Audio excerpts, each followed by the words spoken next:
Se você assistiu o primeiro episódio, você sabe quem tá aqui. E se você não assistiu, você vai assistir agora. Volta lá pra você aprender tudo, depois você volta pra cá. Você entendeu o início da história, senão você vai ficar perdido. Desbravadoras Futebol Clube. Oi pessoal, aqui é a Feira, estamos no próximo episódio de Desbravadoras Futebol Clube. A Yara tá aqui novamente e a Laila também. Caso você não tenha assistido o primeiro episódio com elas, vai lá assistir, porque senão você vai ficar perdido nesse vídeo.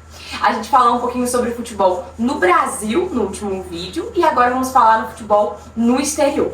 Porque a Laila, ela jogou depois do Brasil nos Estados Unidos. E a gente quer perguntar um pouquinho como foi essa transição, como que foi o impacto pra você quando chegou lá, porque a gente sabe que é bem diferente, né?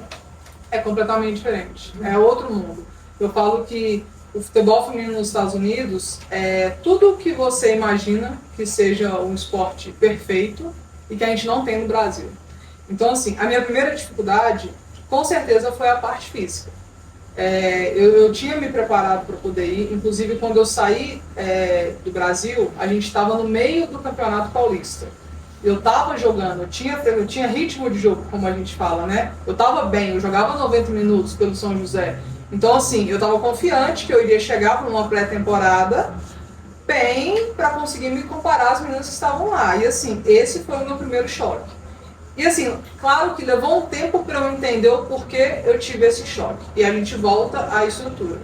A gente volta às meninas estarem se preparando desde quando a gente começa a pensar que a gente poderia jogar ou não. Então assim, eu lembro o primeiro dia, porque na pré-temporada é sempre o que eles chamam de teste do PI. E eu super confiante, poxa, estou bem fisicamente e tal. E eu fiz um teste do PI assim, excepcional, que na época era uma marca de, se eu não me engano, 38. Que é muito alto pro tipo de teste.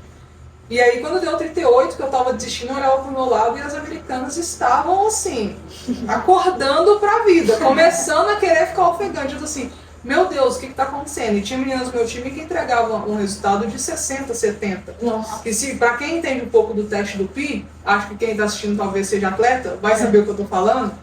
É uma coisa assim, de outro mundo. Eu fiquei lá 5 anos e eu não consegui chegar nos 50, mesmo me desenvolvendo de uma forma muito alta. Então assim, essa pra mim é a diferença primordial e eu acho que é o que a gente vê, inclusive, em torneios internacionais, que esses times lá de fora, principalmente os Estados Unidos, que pra mim sempre foi um time mais físico em comparação às outras seleções, que elas se destacam. Então ela vai para uma prorrogação numa Copa do Mundo, elas estão sempre mais inteiras do que a gente ou qualquer outra seleção vai estar. Para mim essa foi a primeira diferença. E a questão da adaptação, eu acho que assim, eu sempre fui com a cabeça muito aberta para lá. Acho que como era um sonho meu de ir para poder estudar, a gente tinha uma rotina também muito louca. Então na pré-temporada não tinha aula, então a gente treinava 3 vezes ao dia. A gente treinava de manhã, de tarde e à noite. Nossa. Só que a gente tinha fisioterapia 3 vezes ao dia, a gente tinha massagem, banheira de gelo 3 vezes ao dia. Então, assim, você conta com uma estrutura muito profissional, né? E depois, quando as aulas começam, a gente treinava 2 vezes ao dia, de acordo com a agenda das atletas. Eles fazem uma agenda universitária para que encaixe na sua agenda como atleta também, você tem muitos benefícios.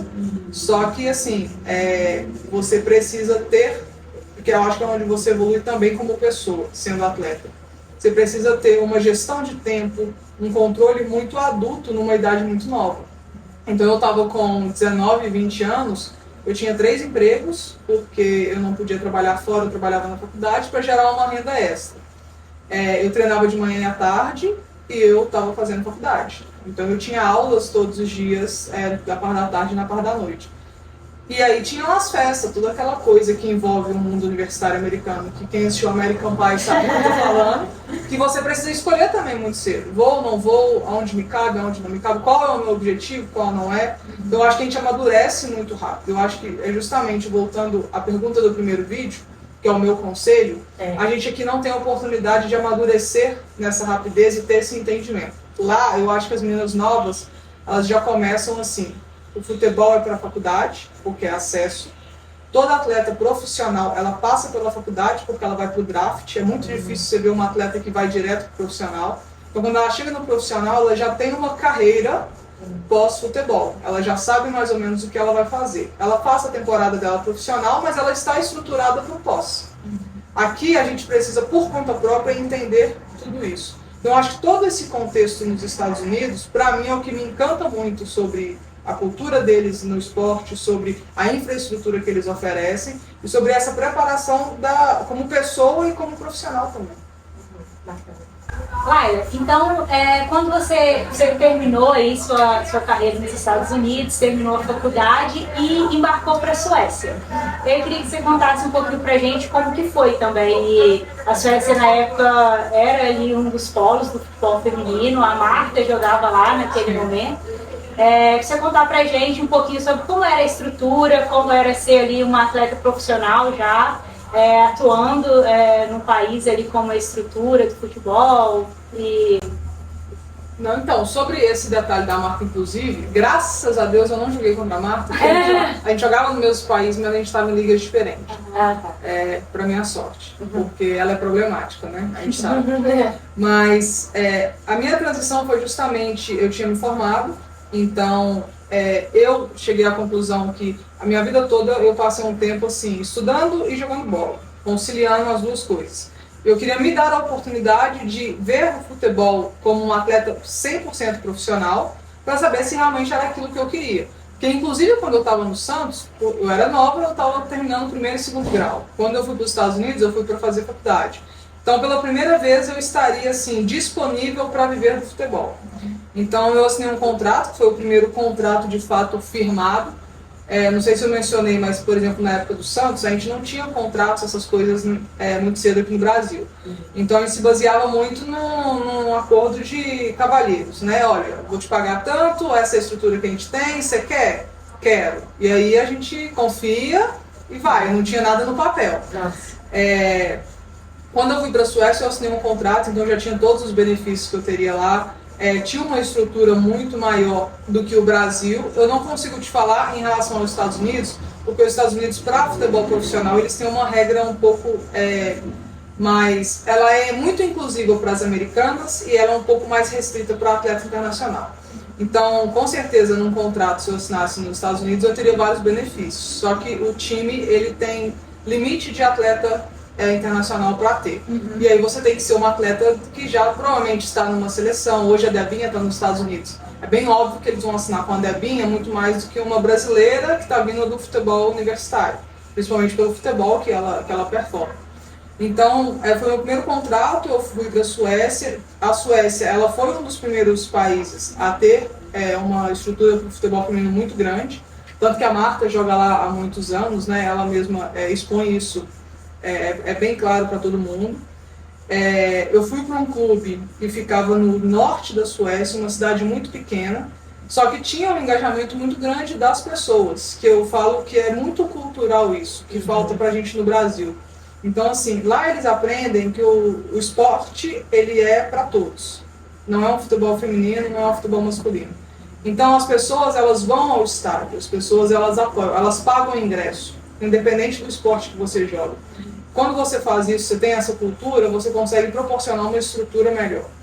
Então, quando eu fui, eu tinha um apartamento, eu tinha um carro, que inclusive tinha minha foto para todos os lados. Então, assim, era engraçado pra caramba dirigir o carro. Você abaixava o vidro, tava o meu rosto na porta. E eu olhava e a pessoa ficava comparando o rosto à foto.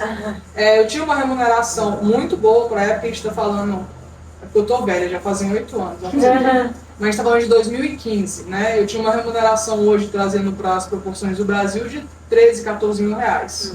Né? E assim, puro, porque eu não tinha gasto. Eu tinha um restaurante para as refeições, eu tinha o carro por minha conta, por conta do clube, eu tinha toda a estrutura, a gente treinava 2 vezes ao dia, e uma diferença que talvez nos Estados Unidos ou outra liga tinha, era que as meninas, elas trabalhavam part-time.